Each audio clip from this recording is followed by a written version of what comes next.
네, 오늘 우리에게 주어진 하나님의 말씀은 마가복음 10장에 있는 말씀입니다. 부자 청년에 대한 말씀입니다. 이 말씀은 비유의 말씀이 아니고 실제적으로 예수님께서 어느 한 청년, 누군지는 모릅니다. 이름도 알 수 없고 그냥 청년이고 부자였다 하는 이야기입니다.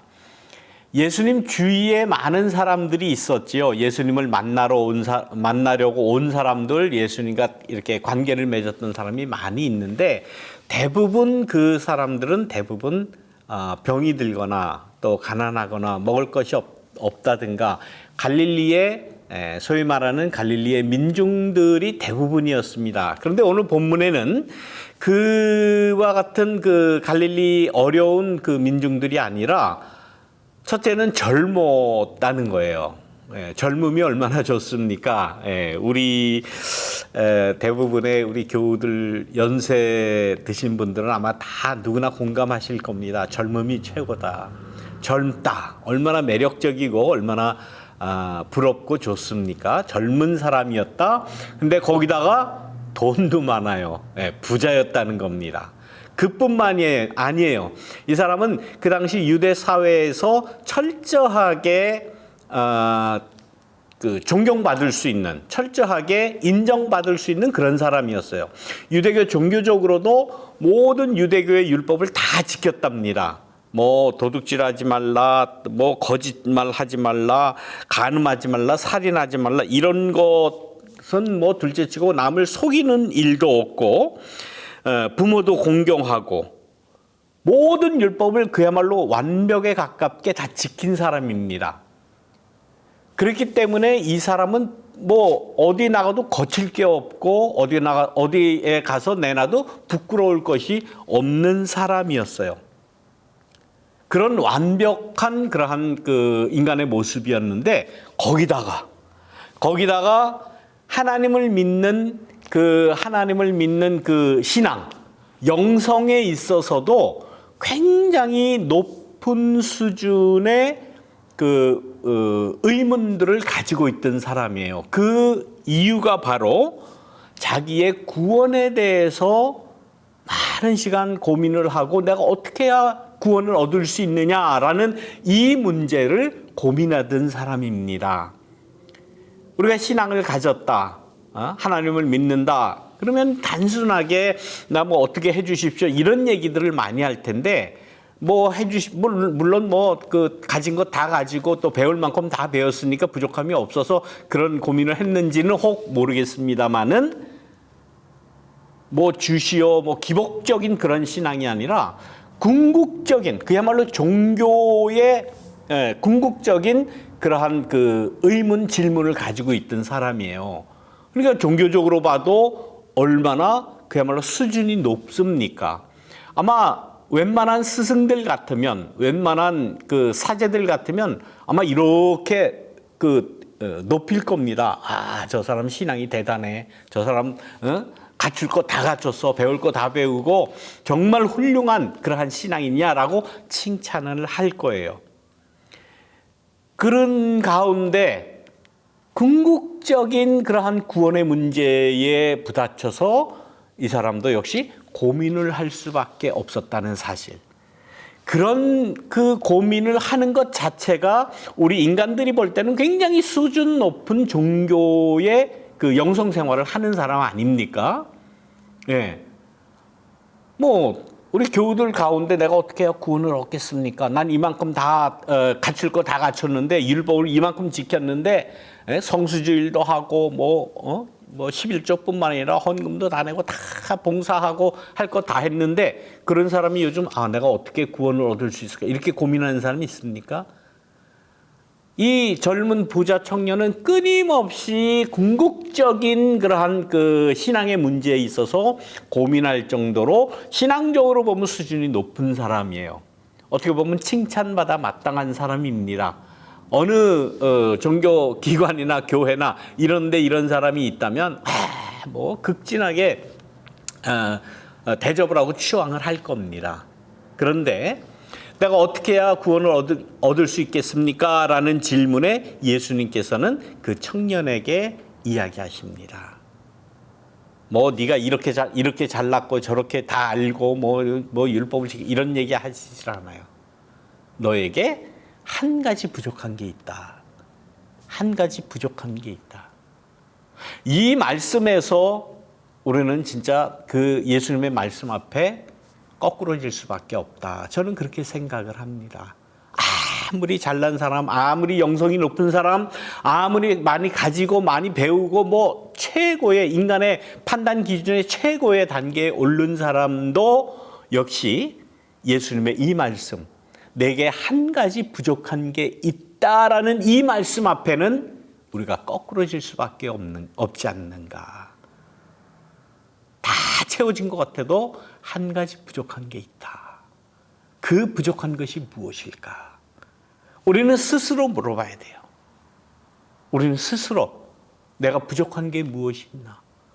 나는 뭐 날 때부터 모태신앙으로 교회를 다니고 교회의 평생을 하나님을 위해서 내가 살다시피 하고 이랬는데 라고 하더라도 한 가지 부족한 것이 있다는 사실을 우리는 인지해야 돼. 아마 이러한 그 예수님의 이 말씀이 이 본문에서는 가장 중요한 말씀이 아니겠습니까? 그 한 가지 부족한 것이 뭐라고 말씀하십니까? 가서 가진 것을 다 팔아서 가진 것 모두를 다 가난한 사람들에게 나눠주고 그렇게 하고 나를 따라라. 뭐 나를 따른다, 뭐 구원을 받느냐 마느냐, 뭐 예수님의 말씀을 들으러 매일 뭐 성전에 간다, 교회에 간다, 뭐 성경 공부에 참여한다. 이거 필요 없다는 거죠. 한 가지 부족한 것 가서 실천하고 가서 실행하고 다 내려놓고 다 주고 와서 그 다음에 나를 따르라는 말씀이에요. 이게 예수님의 말씀입니다. 우리는 얼마나 신앙을 가졌다고 하나님 앞에, 예수님 앞에 얼마나 우리가 공치사를 많이 했습니까? 예수님, 하나님, 난 뭐 이런 거 했습니다. 저런 거 했습니다. 난 평생을 예수님을 위해서 교회에서 신앙생활 했습니다. 나는 주일마다 교회를 갔습니다. 헌금을 했습니다. 뭐 봉사를 했습니다. 뭐 이것도 하고 저것도 하고 다 이야기해도 예수님의 이 부자 청년에게 한 이 한 말씀. 그러나 너에게 한 가지 부족한 것이 있다. 그게 무엇인가를 우리는 되묻지 않을 수가 없는 것입니다. 다시 말하면 나에게도 한 가지만은 뭐 한 가지뿐이겠습니까? 뭐 부지기수겠죠. 그러나 그 마지막이라고 생각하는 그 한 가지가 무엇인지를 우리는 하나님 앞에 가는 그 순간까지 끝없이 우리는 되물어야 되지 않겠습니까? 각자가 가지고 있는 신앙의 자부심이라는 거, 각자가 가지고 있는 난 이러한 신앙의 훌륭한 점이 있습니다. 다 열거한 후에 그래도 한 가지 부족한 것이 무엇이 있는가라는 것을 내가 생각하는 것, 그것이 내가 해야 할 일이 아닌가. 그것이 예수님 앞에서 올바른 신앙이 아닌가. 그렇게 생각을 합니다. 제가 종교개혁주일에 왜 이러한 말씀을 드리겠습니까?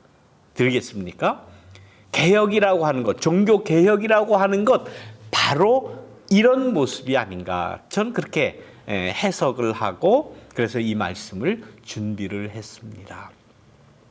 과거 많은 그야말로 1500년 이상의 뭐 몇천 년 인류가 생겨난 이후부터 1517년 종교개혁이 일어나기까지 신앙을 모토로 모인 이 교회가 이뤄낸 일이 얼마나 많습니까? 중세 교회의 그 건축물들 한번 보십시오. 얼마나 화려하고 얼마나 위대합니까?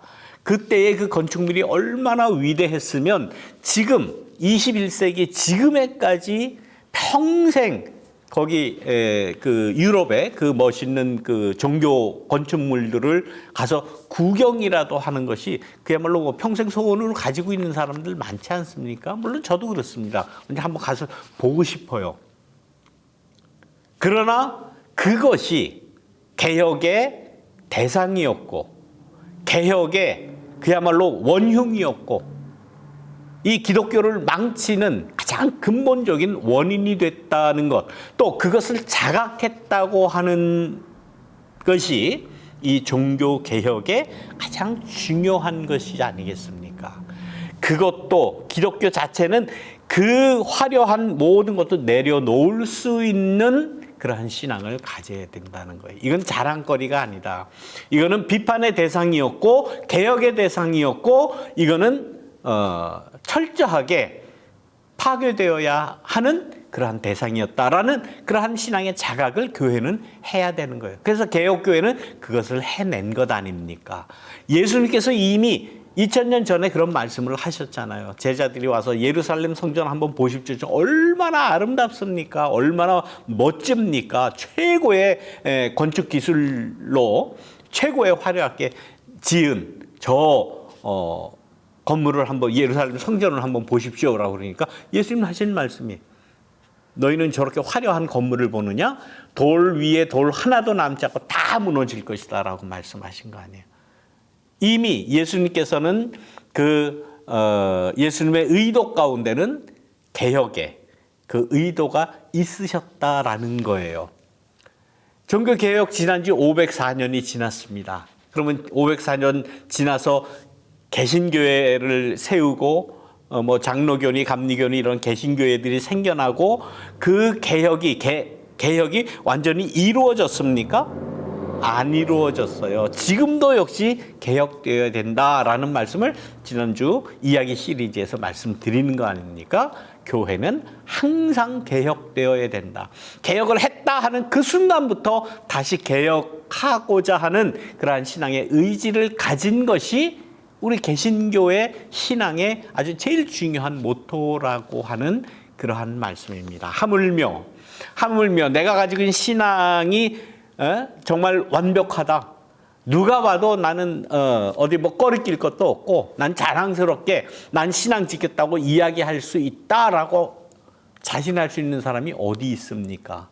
그렇게 이야기하는 순간부터 다시 내 신앙을 점검하고 다시 되돌아보는 그러한 계기로 삼아야 되고 그러한 신앙을 가진 사람들이 우리 개신교회, 우리 장로교회 교인이고 우리의 신앙의 가장 중요한 그러한 신앙의 모토이다라는 것을 우리는 꼭 기억을 해야 합니다. 나에게 있는 부족한 한 가지 부족한 것. 그런데 그 한 가지 부족한 것은 나에게 있어서 가장 치명적인 그러한 그 올가미가 될 수 있다는 거예요. 본문에 나오는 부자 청년도 부자였어요. 누구나 다 우러러보고 나도 저렇게 살았으면 나도 저렇게 됐으면 좋겠다라는 그러한 부라는 걸 가지고 있는 것, 그 부라는 것 자체를 내려놓지 않으면 올바른 신앙을 가질 수 없다는 것 아닙니까? 내가 가지고 있는 그 부를 어떻게 내려놓겠어요? 본문에 나오는 이 부자 청년이 나라고 생각해 보십시오. 내가 가지고 있는 재물들을 쉽게 가난한 사람들에게 다 나누어 줄 수 있겠습니까? 거의 불가능할 겁니다. 그래서 이 부자 청년은 근심하는 걱정을 하고 아주 그냥 근심하며 걱정하며 예수님을 떠났다라는 거죠. 그렇게라도 내가 구원을 얻을 수 있으면 내가 그렇게 하겠습니다. 이렇게 자신 있게 절대로 말 못하는 거예요. 이 부자 청년 그만 그렇게 한 거, 이 근심하며 떠난 거 아니라 인간이면 아마 대부분 모든 사람이 다 그러면서 예수님 곁을 떠날 겁니다. 그 다음의 결과는 본문에는 나오지 않았지만 다 가난한 사람에게 주고 나를 따르라 그랬으니까 아마 예수님을 못 따랐을 거예요. 예수님의 말씀을 온전히 깨닫지 못했을 거예요.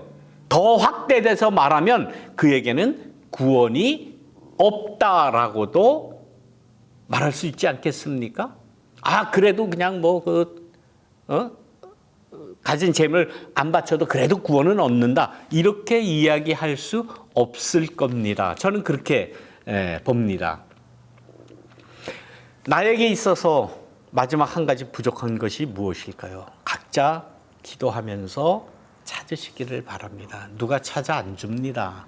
목사가 당신의 부족한 건 이겁니다. 목사 자신도 내 구원을 확답할 수가 없는데 다른 사람이 당신은 이것 때문에 한 가지 부족합니다. 얘기할 수가 없어요. 그럴 자격도 없습니다. 제가. 우리가 서로 다 마찬가지예요. 인간이면 누구나 다 마찬가지예요. 캐톨릭 신부라고 그 자신에게 당신은 구원을 받았습니다. 뭐 이런 얘기 할 수 있을 것 같아요. 우리는 소위 교회에서 구원의 확신을 가져야 된다라고 구원의 확신을 굉장히 강조했습니다. 그래서 나 확신합니다. 뭘 가지고 확신합니까? 뭘 가지고 당신이 구원을 얻었습니다, 말았습니다. 어떻게 이야기해요? 아마 목사 아니야, 신부 아니야, 무슨 사제 아니야, 예언자라고 해도 그 문제만큼은 사람이 확신할 수 없는 거예요. 그렇다면 우리는 전혀 구원받을 수 없느냐? 아니에요. 구원받을 수 있는 길이 있잖아요. 한 가지 부족한 것이 무엇인지를 끊임없이 우리는 스스로가 물어보고 스스로가 알아차리고 스스로가 그 한 가지 부족한 것을 채우기 위해서, 이루기 위해서 끊임없이 우리의 생명 다할 때까지 노력하는 것 아니겠습니까? 이거는 개인뿐만 아니라 가정도 마찬가지입니다. 우리 가정에 부족한 것이 뭐냐? 나가서 우리의 공동체가 부족한 거, 한 가지 부족한 게 뭐냐? 우리의 교회에 부족한 게 뭐냐? 우리의 이 나라가, 이 사회가 부족한 게 뭐냐? 우리의 나라가 부족한 게 뭐냐? 인류 전체가 한 가지 부족한 게 뭐냐? 끊임없이 개혁하고 끊임없이 찾고 그 문제를 해결하기 위한 노력을 해야 한다 하는 그러한 말씀 아니겠습니까? 지난 주 중에 우리 대한민국의 문재인 대통령님이 로마의 그 바티칸에 방문을 하게 되었죠. 거기에서 가톨릭의 교황이라고 하죠. 그 프란치스코 교황을 만났어요. 뭐 여러 가지 이유가 있고 여러 가지 뭐 의전도 있고 뭐 많이 있지만은 그 중에서 저는 가장 가슴에 이렇게 와 닿는 그러한 그 장면이 휴전선 철조망을 녹여가지고 십자가를 만든 것 아닙니까? 그래서 거기 교황청 뭐 로비인지 어딘지는 모르겠습니다만은 한반도 모양을 따라서 이렇게 철조망 십자가를 만든 것을 쭉 이렇게 한반도 모양으로 만들어 놓고 십자가로 꽉 채우고 거기다가 또 촛불로 이렇게 같이 전시를 하고 한 그러한 장면이 아주 참 마음에 들었습니다. 우리 민족에 있어서 내려놓아야 할 것이 무엇입니까? 그것은 저는 분단이라고 생각을 합니다. 이 분단이라고 하는 것이 북이나 남이나 분단을 통해서 이익을 얻는, 분단을 통해서 권리를 주장하는 그러한 세력이 있습니다. 그거 이제는 내려놓아야 우리 민족이 구원을 얻는다라고 저는 생각을 합니다. 그 가톨릭 교황도 약속을 했습니다. 초청장이 오면 내가 반드시 가겠습니다. 당신들은 북이나 남이나 한 언어를 쓰지 않습니까? 한 민족 아닙니까? 그 말씀이죠. 그래서 초청장이 오면 내가 방북을 하겠습니다. 북쪽을 내가 방문하겠습니다. 물론 남쪽에는 수년 전에 한 10년 됐나요?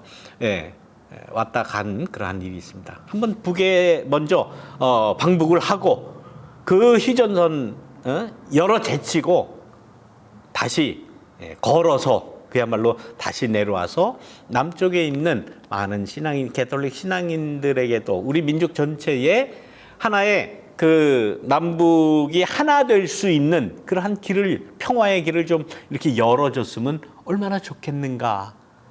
우리는 남북이 하나가 될 때에 민족적인 구원을 얻을 수 있는 거예요.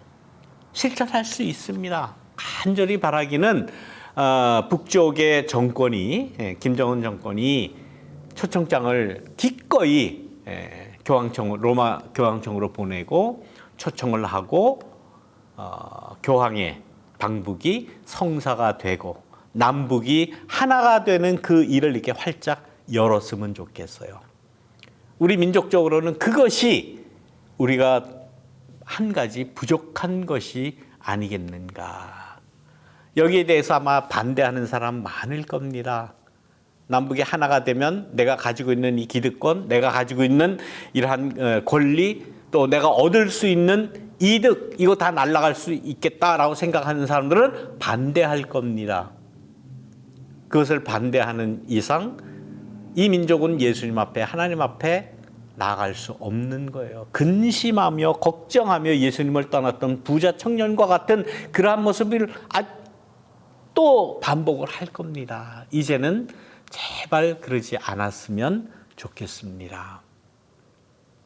그것은 우리의 민족의 문제고 나 개인의 문제를 생각할 때에 나에게 부족한 것이 무엇입니까?